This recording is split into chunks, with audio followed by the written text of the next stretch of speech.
Breeding bananas on Trinidad. Banana is a bitch. After 70 years and millions of dollars, few useful cultivars have emerged.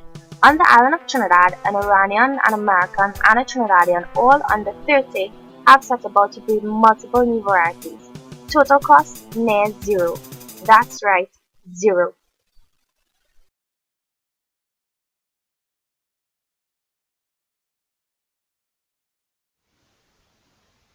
Miss Whale, Yes, Mr. Mystic.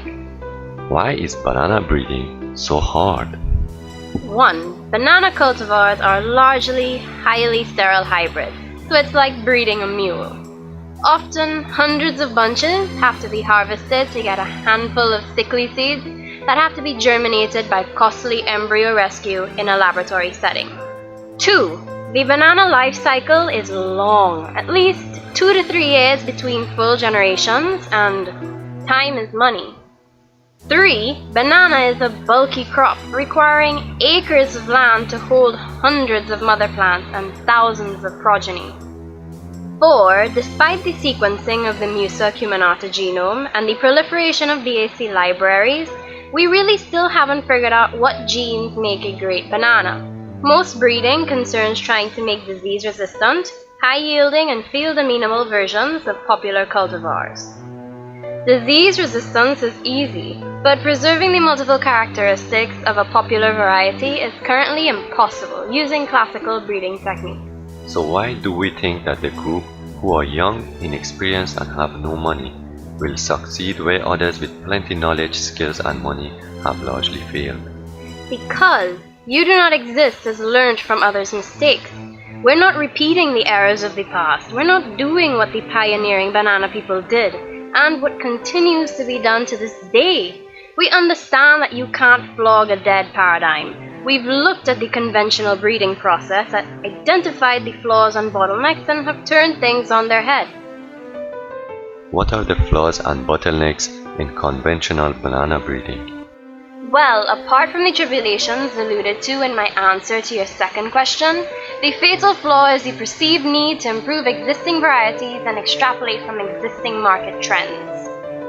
You can spend a lifetime, and so many gifted people have, trying to improve on a breed, adding an agronomic characteristic here, a post-harvest property there, in the vain hope that you are being productive.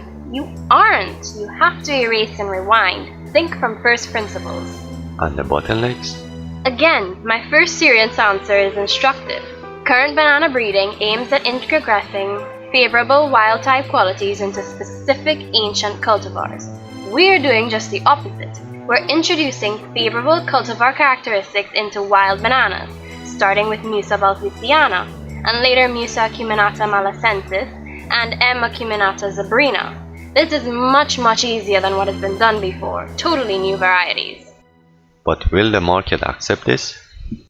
Let us understand what you do not exist stands for. We're not about facilitating the continuance of the current banana status quo. It is demonstrably unsustainable. We look at smallholder agroecologies, and the mega corporations who export dessert bananas of 1 or 2 specific cultivars can fend for themselves. But poor smallholders need good crops. And if a multitude of varieties can be cheaply produced, the laws of chance dictate that the probability of hit varieties will increase with the breeder's output. Let's look at what the Veil Star has said in more detail, and in a language that real humans use, okay? She's so into geek punk. Bananas belong to a family of more than 20 species. 2 key species are Musa acuminata and Musa balbisiana. These species are widely ranging and show a lot of diversity.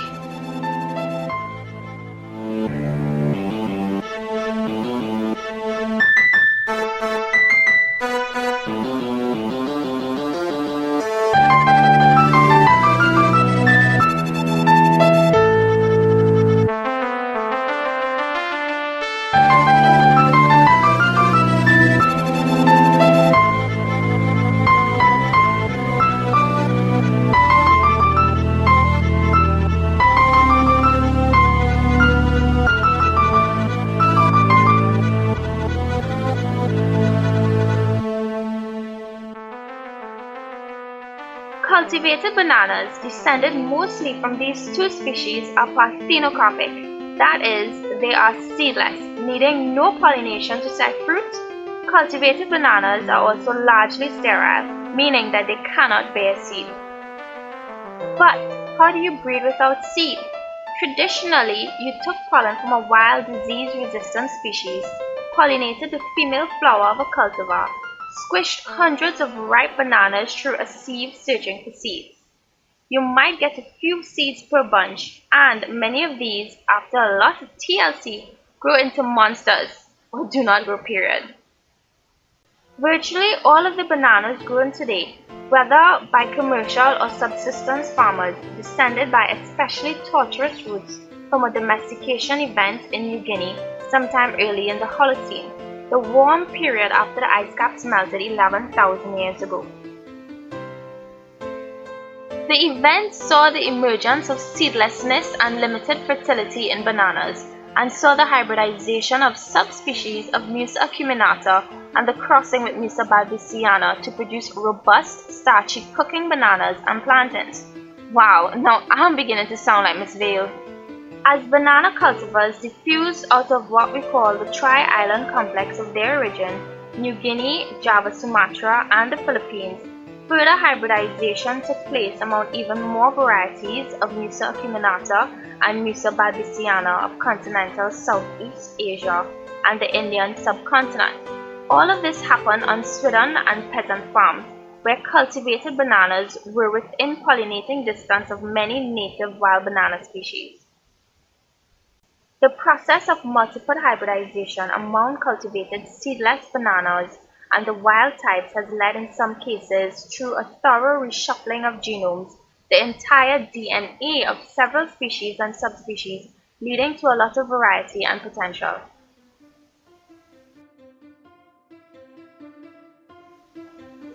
What this team is doing in the first instance is to emulate the domestication process, to use domestic banana pollen to fertilize extremely hardy wild Musa balbisiana, Musa acuminata malacensis, and Musa acuminata sabrina. We will introgress a few domesticate characteristics like large fruits, seedlessness, etc. The process is about 100 times to 1,000 times easier than classical banana breeding because wild female banana flowers are so fertile. Hence, we can do this from our pocket change. Initially, we will try to aim for a large fruited seedless Musa balbisiana for processing into chips, breakfast cereal, biscuits, and breads. We estimate we're about 40% there. Later, we'll be attempting to practice genome rescue from cultivated bananas by cell culture of tiny male cells from the banana flower, creating fully homozygous synthetic diploid bananas, which is scientific gobbledygook for totally new banana breeding plants.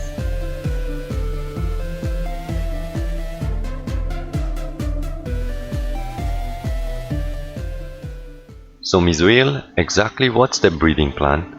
Well, firstly, to allow open pollination of single inflorescence solitary wild M. balbisiana grown in the field among several bee genome containing allotriploid cultivars.